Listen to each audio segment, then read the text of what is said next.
Hello students, आज ਅਸੀਂ ਇੱਕ बड़े ही इंपॉर्टेंट टॉपिक की गल करन जा रहे हैं और टॉपिक का नाम है कूलम्स लॉ, है ना। कूलम्स लॉ ਨੂੰ ਆਪਾਂ ਇਨਵਰਸ ਸਕੇਅਰ ਬੋਲਦੇ ਹਾਂ। ਦੇਖੋ ਕੀ ਹੁੰਦਾ ਇਹਦੇ 'ਚ, ਆਪਣੇ ਕੋਲ ਜਿਵੇਂ ਆਪਾਂ ਗ੍ਰੈਵੀਟੇਸ਼ਨ 'ਚ ਆਲਰੇਡੀ ਪੜ੍ਹ ਚੁੱਕੇ ਹੋਏ ਹਾਂ +1 ਦੇ ਵਿੱਚ ਕਿ ਗ੍ਰੈਵੀਟੇਸ਼ਨ ਫੋਰਸ ਲੱਗਦੀ ਹੈ ਕਿੰਨਾ ਵੀ ਦੋ ਮਾਸਿਸ ਲਈ। ਸਪੋਜ਼ ਕਰੋ ਕੋਲ ਇੱਕ ਮਾਸ m1 ਹੈ ਤੇ दूसरा मास है m2 है, ठीक है। इन्ना विचकार एक डिस्टेंस है विच इज़ r, तो इन्ना विचकार फोर्स लगेगी। उस फोर्स को आप बोलते हैं फोर्स ऑफ अट्रैक्शन लगती है। ध्यान नाल सुनना कि जी ग्रैविटेशन फोर्स है फोर्स ऑफ अट्रैक्शन है, सिर्फ अट्रैक्ट करेगी। जिसका फॉर्मूला को आएगा तुम ऑलरेडी कर चुके हो जी उपर जी m1 m2/r²।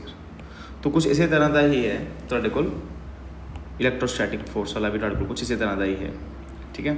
सपोज करते हैं सिर्फ कोई दो चार्ज ने, हाँ कोई भी दो चार्ज ने, ये दोवें चार्ज पॉइंट चार्ज होने चाहिए ने। पॉइंट चार्ज जिन्होंने साइज़ बहुत ज़्यादा घट होंदा है ना दे बराबर जिन्ना साइज़ होंदा है उस चार्ज होने चाहिए है। मतलब ये सिर्फ जिहड़ा लॉ है ये बेसिकली सिर्फ पॉइंट चार्जिस लिए ही अप्लाई होंदा है। उन्होंने विचकार डिस्टेंस आप कितना मान लें r। हुण की होंदा है आपां सिर्फ चार्जिस दा ते गल करांगे उहदे मैगनीट्यूड दी, सिर्फ चार्जिस दे ओनली मैगनीट्यूड दी ते उन्हों दे डिस्टेंस की। उन्होंने विचकार कितना डिस्टेंस है। हुण देखो हुण हो सकता है कि फोर्स ऑफ अट्रैक्शन भी हो सकती है, फोर्स ऑफ रिपल्शन भी हो सकती है, पर फिलहाल मैं सिर्फ फोर्स की गल कर रहे हैं। मैं मान लेना कि बेटा जो Q1 है तो Q2 दोवें पॉजिटिव ने। हुण दोवें पॉजिटिव ने तो कहने का मतलब है कि जो Q1 है वो Q2 की करेगा, रिपेल करेगा, तो Q2 भी सेम फोर्स नाल की करेगा, रिपेल करेगा, right. Equal and opposite forces लगणगियां चार्जिस के उपर, ठीक है। हुण उतना कोई फर्क नहीं पैंदा कि चार्जिस का मैग्नीट्यूड घट है या वध है, ठीक है। वो दोवें एक दूजे के उपर equal and opposite forces he apply करेंगे, ठीक है। तो किहदे उपर डिपेंड करता है, जी फोर्स है यानी जी इलैक्ट्रोस्टैटिक फोर्स है वो डिपेंड करेगी तुहाडी इनवर्सली डायरैक्टली प्रपोर्शनल होएगी चार्जिस के मैगनीट्यूड के उपर। ध्यान नाल सुनना, मैगनीट्यूड के उपर, ठीक है। तो इनवर्सली प्रपोर्शनल होएगी है उन्होंने डिस्टेंस के स्केयर के नाल, ठीक है ना। ये भी सिर्फ आप की लै रहे हैं ओनली मैगनीट्यूड, है ना। तो जेकर आप दोनों कंबाइन करिए तो को क्वांटिटी आ जाती है which is Q1 directly proportional to Q1 and Q2/r², ठीक है। हुण जेकर असीं प्रपोर्शनल का साइन हटाने तो साडे कोल क्वांटिटी आ जाती है, कुछ एक कॉन्सटेंट आ जाता है that is equal to K, right. तो जी K की वैल्यू होंदी है वो तुहाडे कोल होंदी है 1/4π/ε0, राइट। हुण इत्थे 4π की है, 4π का मतलब होंदा सॉलिड एंगल, है ना। 4π का मतलब होंदा है सॉलिड एंगल। तो जिहड़ा ε0 है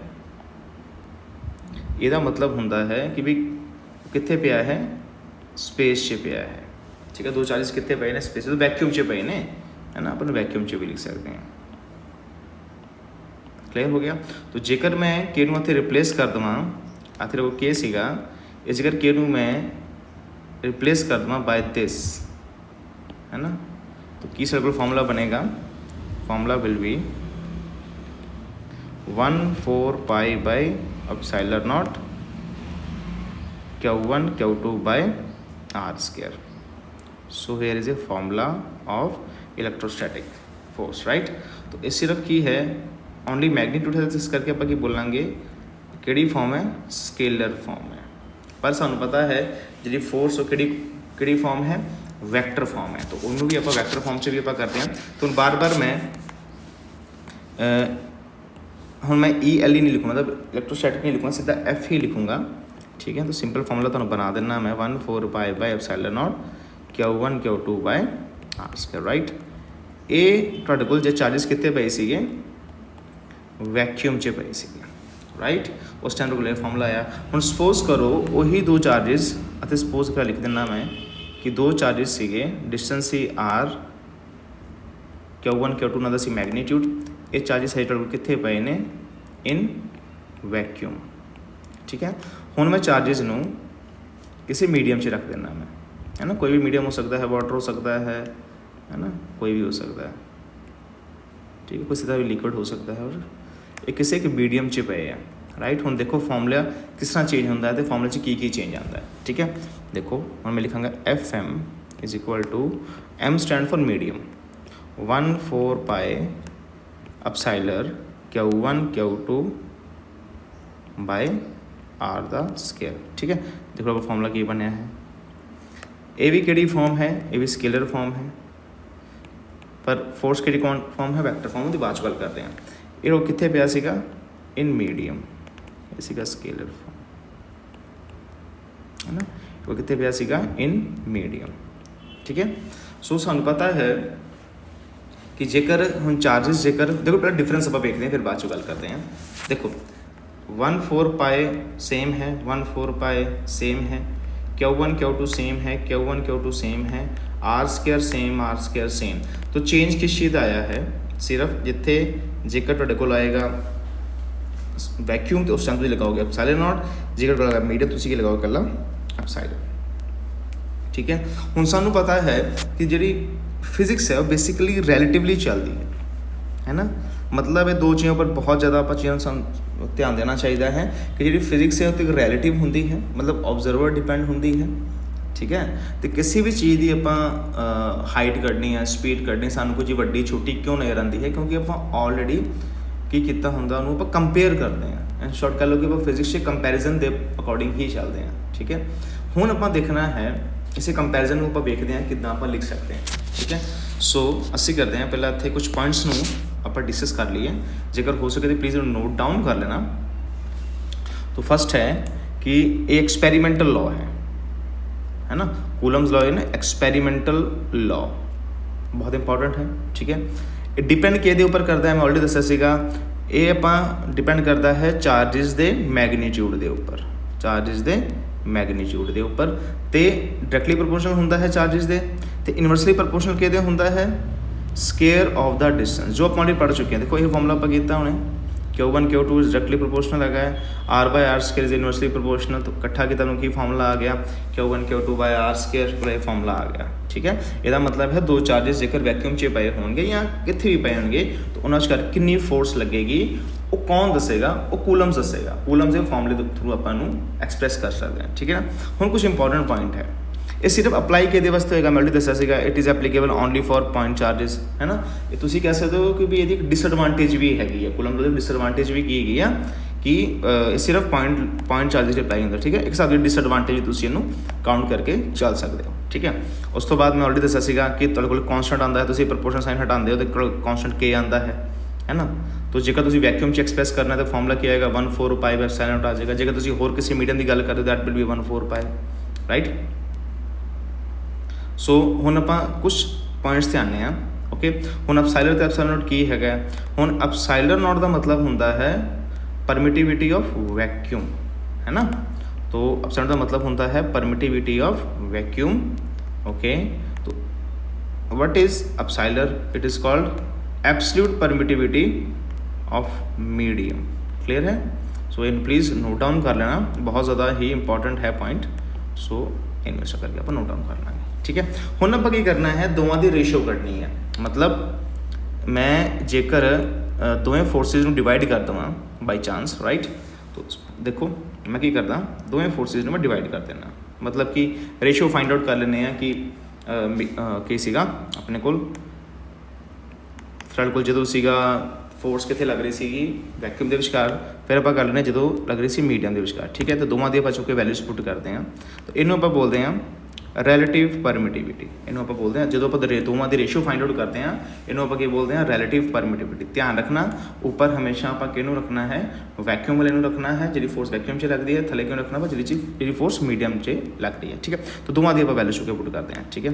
1/4 pi by epsilon naught Q1 Q2 by R square divided by 1/4 pi by epsilon Q1 Q2 by R square. तो देखो मेरे को की कटिया जाएगा, देखो यार सारा पार्ट ही खत्म हो जाता है, सारा पार्ट खत्म हो कला की बचता है, तो कला बचेगा है देखने हैं आप, देखो लास्ट से जो सॉल्व करके आएगा है, ठीक है, एप्सिलॉन बाय एप्सिलॉन नॉट, ठीक है। इन्हों प्लीज़ नोट कर लेना, तो लास्ट की बचेगा अपसाइलर बाय अपसाइलर नॉट। ओके, ये बहुत ज़्यादा ही कुछ इंपॉर्टेंट आ जाता है। ओके, मैं पूरा लिख देना। इस रिलेशन ਨੂੰ ਅੱਗੇ याद रखना है, बहुत ज़्यादा काम आएगा। इसके बिहाफ से ਅਸੀਂ नूमेरिकल्स भी करने हैं, ठीक है। So very important. ओके, सो अपसाइलर की है, अपसाइलर आर की है रिलेटिव परमिटिविटी। मैं दोवां फोर्सिस की ਆਪਾਂ ਕੀ ਕਰਨੀ ਹੁੰਦੀ ਹੈ ਰੇਸ਼ੋ ਕਰ, ਮੈਂ ਦੱਸਿਆ ਸੀ ਬੇਸਿਕਲੀ ਕੰਪੈਰੀਜ਼ਨ ਹੁੰਦਾ ਹੈ, ਠੀਕ ਹੈ। ਹੁਣ ਇਹਦੇ ਵਿੱਚ ਬੜਾ ਇੰਪੋਰਟੈਂਟ ਪੁਆਇੰਟ ਕਈ ਵਾਰੀ ਪੁੱਛਿਆ ਜਾਂਦਾ ਕਿ ਅਪਸਾਈਲਰ ਜਿਹੜਾ ਆਰ ਮਤਲਬ ਰਿਲੇਟਿਵ ਪਰਮਿਟਿਵਿਟੀ ਜਿਹੜੀ ਹੈ ਉਹ ਕਿਹੜੀ ਕੁਆਂਟਿਟੀ, ਜਿਹੜਾ ਆਂਸਰ ਕੀ ਆਉਣਾ ਚਾਹੀਦਾ, it is a dimensional less quantity. ਬਹੁਤ ਇੰਪੋਰਟੈਂਟ ਇੱਕ ਨੰਬਰ ਦਾ ਕੁਐਸਚਨ ਪੁੱਛ ਲਿੱਤਾ ਜਾਂਦਾ ਹੈ। ਹੁਣ ਕਾਫੀ ਸਾਰੇ ਕੁਐਸਚਨ ਇਸ ਪਰ ਵੀ ਬੇਸਡ ਹੁੰਦੇ ਨੇ, ਜਿਹੜੇ ਕਿ ਹੁਣ ਸਾਨੂੰ ਪਹਿਲਾਂ ਉਹਦੀ ਵੈਲਿਊਜ਼ ਨੂੰ ਯਾਦ ਕਰਨਾ ਚਾਹੀਦਾ, ਫਿਰ ਤੁਹਾਨੂੰ ਅੱਗੇ ਦੱਸਦਾ ਮੈਂ, ਠੀਕ ਹੈ। ਹੁਣ ਜਿਹੜੀ ਹੈ ਅਪਸਾਈਲਰ ਦੀ ਜਿਹੜੀ ਵੈਲਿਊ ਹੈ, ਅਪਸਾਈਲਰ ਆਰ ਦੀ ਜਿਹੜੀ ਵੈਲਿਊ ਹੈ ਉਹ 1 ਤੋਂ ਲੈ ਕੇ ਇਨਫਿਨਿਟੀ ਤੱਕ ਹੋ ਸਕਦੀ ਹੈ, 1 ਤੋਂ ਲੈ ਕੇ ਇਨਫਿਨਿਟੀ ਤੱਕ ਹੋ ਸਕਦੀ ਹੈ, ਰਾਈਟ। ਅੱਛਾ, ਤੇ ਜੇਕਰ ਤੁਹਾਡਾ ਜੇਕਰ ਚਾਰਜ ਵੈਕਿਊਮ 'ਚ ਪਿਆ ਤਾਂ ਕਾਮਨ ਜਿਹੀ ਗੱਲ ਉਹਦੀ ਵੈਲਿਊ 1 ਹੋ ਜਾਏਗੀ, ਰਾਈਟ।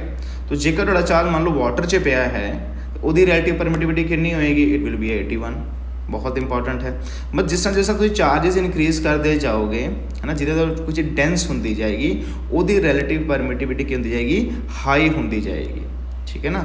ਤਾਂ ਜਿੰਨਾ ਜ਼ਿਆਦਾ ਚਾਰਜ है ना, more charge can induce E R will be higher. उन्हें ज़्यादा चार्ज की वैल्यू अपसाइलर आर की वैल्यू जी है इनक्रीज होती जाएगी। ओके, तो इतने हुण अपसाइलर 1,4 π/100 की वैल्यू सानू याद करनी पेगी, विच इज़ 9 × 10⁻⁹। ओके, तो इतने कोल एक यूनिट दिता गया है वह, तो यूनिट कितों आता पहले देखते हैं आप, राइट। मैं लिख देना इस चीज़ में, प्लीज़ तुसीं नोट डाउन कर लेना सारे जने।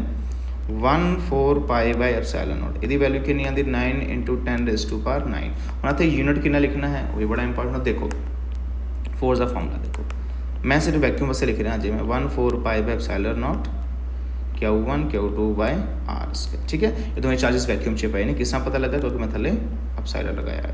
ओके, सो मैं की करता हाँ, इनू आते छड्ड देने। ओके, इनू मैं किस तरह लिख सकता, इनू मैं देखो 1,4 π/ε को इत्थे रह गया, राइट। फोर्स ऑलरेडी सीगा r² को चला गया ऊपर, Q1 Q2 आ गया को थले। और की वैल्यू आती है, देखो इन्हों का यूनिट की आता है न्यूटन मीटर स्केयर, इन्हों का ऊपर चला जाएगा, that will be coulomb the power -2। अथे की लिखोगे, newton metre square coulomb the power -2, ठीक है। सो इनू याद रखना है, बहुत ज़्यादा इंपॉर्टेंट है। ओके, हुण आपां फर्दर चलते हैं।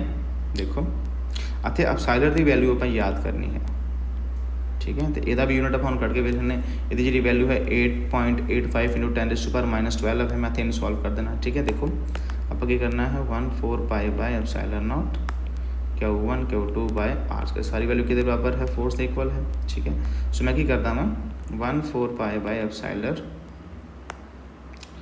सॉरी मैं फोर्स नूं अपसाइलर नूं एक्सचेंज कर देना। फोर्स थले आ गया, Q1 Q2/r² आ गया इज इक्वल टू F आ गया, ठीक है।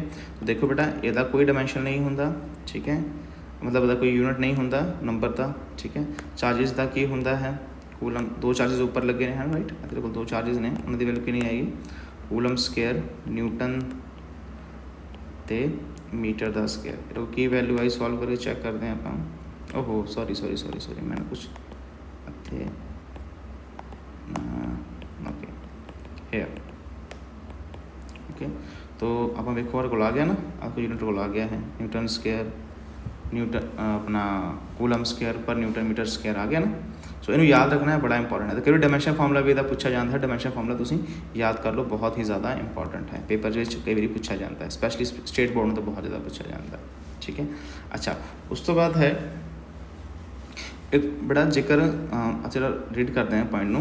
The force acting on a 1 point charge due to another point charge along a line joining this 2 charges. हम मान लो कोई कितने सारे चार्जिस ले लेंगे होते हैं, आते एक चार्ज इतने ले लिया, ठीक है। हम देखो बड़ा सारे चार्जिस बड़ा पर इंडिविजुअल फोर्स लगाएंगे, कोई भी चार्ज दूसरे चार्ज की फोर्स को डिस्टर्ब नहीं करेगा, सब इंडिविजुअल फोर्स लगाने। कितना लग रही है, लाइन जॉइनिंग के नाल, स्ट्रेट लाइन के, ठीक है। इन्हें याद रखना सारे ने। तो कितना की फोर्स लगाएंगे, इक्वल एंड ऑपोजिट फोर्सिस लगनगियाँ, मतलब फोर्सिस का जो मैग्नीट्यूड है सेम होएगा, बट डायरेक्शंस की हो जाएगी, ऑपोजिट हो जाएगी, बहुत इंपॉर्टेंट है। ओके, तो फोर्स जी बड़ा जी इलैक्ट्रोस्टैटिक फोर्स है कंजरवेटिव इन नेचर विच, है ना। सानू पता है फोर्सिस 2 तरह की होंगी, कंजरवेटिव एंड नॉन कंजरवेटिव। हम कंजरवेटिव फोर्सिस किहड़ियां होंदियां ने, ਰਾਈਟ। ਹੁਣ ਕੰਜ਼ਰਵੇਟਿਵ ਫੋਰਸਿਸ ਹੁੰਦੀਆਂ ਨੇ ਜਿਹੜੀਆਂ ਪਾਥ ਉੱਪਰ ਡਿਪੈਂਡ ਨਹੀਂ ਕਰਦੀਆਂ, ਹੈ ਨਾ, ਅਤੇ ਐਨਰਜੀ ਦਾ ਕੋਈ ਵੀ ਲੋਸ ਨਹੀਂ ਹੁੰਦਾ, ਠੀਕ ਹੈ। ਅਤੇ ਨੋਨ ਕੰਜ਼ਰਵੇਟਿਵ ਕਿਹੜੀਆਂ ਹੁੰਦੀਆਂ ਵਾ, ਜਿਨ੍ਹਾਂ ਪਾਥ ਉੱਪਰ ਡਿਪੈਂਡ ਕਰਦੀਆਂ ਅਤੇ ਜਿਨ੍ਹਾਂ ਵਿੱਚ ਐਨਰਜੀ ਦਾ ਲੋਸ ਹੁੰਦਾ ਹੈ। ਇਹ ਤੁਸੀਂ ਆਲਰੇਡੀ ਵਰਕ ਔਨ ਐਨਰਜੀ ਪੜ੍ਹਿਆ, ਪਰ ਕੋਈ ਗੱਲ ਨਹੀਂ, ਇਹਨੂੰ ਦੁਬਾਰਾ ਤੁਸੀਂ ਯਾਦ ਰੱਖੋ ਕਿ ਇਲੈਕਟ੍ਰੋਸਟੈਟਿਕ ਫੋਰਸ ਕੰਜ਼ਰਵੇਟਿਵ ਹੈ ਨੇਚਰ ਵਿੱਚ, ਠੀਕ ਹੈ। ਜਿਹੜੀ ਚੀਜ਼ ਬੇਟਾ ਕੰਜ਼ਰਵੇਟਿਵ ਹੁੰਦੀ ਹੈ ਨੇਚਰ ਵਿਚਕਾਰ, ਉਹ ਕਦੀ ਪਾਥ ਡਿਪੈਂਡੈਂਟ ਨਹੀਂ ਹੁੰਦੀ, ਰਾਈਟ। ਐਗਜ਼ਾਮਪਲ ਆਪਾਂ ਕਰਦੇ ਹਾਂ ਇਸ ਤਰ੍ਹਾਂ ਕਰਕੇ, ਐਗਜ਼ਾਮਪਲ ਆਪਾਂ ਕਰਦੇ ਹਾਂ, ਦੇਖੋ ਆਪਾਂ ਗਏ ਹਾਂ A to B, ਫਿਰ B to C, ਠੀਕ ਹੈ। ਜਾਂ ਮੰਨ ਲਓ ਮੈਂ ਡਾਇਰੈਕਟ ਵੀ ਚਲਾ ਗਿਆ, ਜਾਂ ਸਿੱਧੇ ਮੈਂ ਉਹਨੂੰ ਬਾਅਦ 'ਚ ਐਗਜ਼ਾਮਪਲ ਦਊਂਗਾ, C to A ਵਾਪਸ ਆ ਗਏ। ਤਾਂ ਬੜਾ ਵਰਕ ਡਨ ਕਿੰਨਾ ਆਇਆ, ਕਲੋਜ਼ ਪਾਥ ਹੈਗਾ, ਤਾਂ ਕਲੋਜ਼ ਪਾਥ ਲਈ ਵਰਕ ਡਨ ਹਮੇਸ਼ਾ ਕੀ ਆਉਂਦਾ ਹੈ, 0 ਆਉਂਦਾ ਹੈ, ਠੀਕ ਹੈ। ਅੱਛਾ, ਹੁਣ ਜਿਹੜਾ ਅਗਲਾ ਪੁਆਇੰਟ ਹੈ ਤੁਹਾਡੇ ਕੋਲੋਂ, ਅਗਲਾ ਪੁਆਇੰਟ ਤੁਹਾਡੇ ਕੋਲ ਆਉਂਦਾ ਹੈ, ਇਹ ਸੈਂਟਰਲ ਫੋਰਸਿਸ ਹੈਗੀਆਂ, ਰਾਈਟ। ਇਹ ਵੀ ਯਾਦ ਰੱਖਣਾ ਹੈ, the force is the central force is the absence of another external force, the angular momentum ਕੀ ਰਹੇਗਾ, ਹਮੇਸ਼ਾ ਕੀ ਰਹੇਗਾ, ਕੰਜ਼ਰਵਡ ਰਹੇਗਾ, ਕਦੀ ਵੀ ਚੇਂਜ ਨਹੀਂ ਹੋਏਗਾ। ਇਹਦਾ ਕੀ ਮਤਲਬ ਹੁੰਦਾ ਹੈ, ਇਹਦਾ ਮਤਲਬ ਹੁੰਦਾ ਹੈ, ਸਪੋਜ਼ ਕਰੋ ਤੁਹਾਡੇ ਕੋਲ ਇਹ ਜਿਸ ਇੱਕ ਐਗਜ਼ਾਮਪਲ ਹੈਗੀ ਆ, ਮਤਲਬ ਇਹਦੇ ਕੋਲ ਨਿਊਕਲੀਅਸ ਹੈ, ਨਿਊਕਲੀਅਸ 'ਚ ਨਿਊਟਰੋਨਸ ਪ੍ਰੋਟੋਨਸ ਹੁੰਦੇ ਨੇ, ਇੱਧਰ ਤੁਹਾਡੇ ਕੋਲ ਇਲੈਕਟ੍ਰੋਨ ਕੀ ਕਰ ਰਿਹਾ, ਉਹ ਰਿਵੋਲਵ ਕਰ ਰਿਹਾ, ਰਾਈਟ।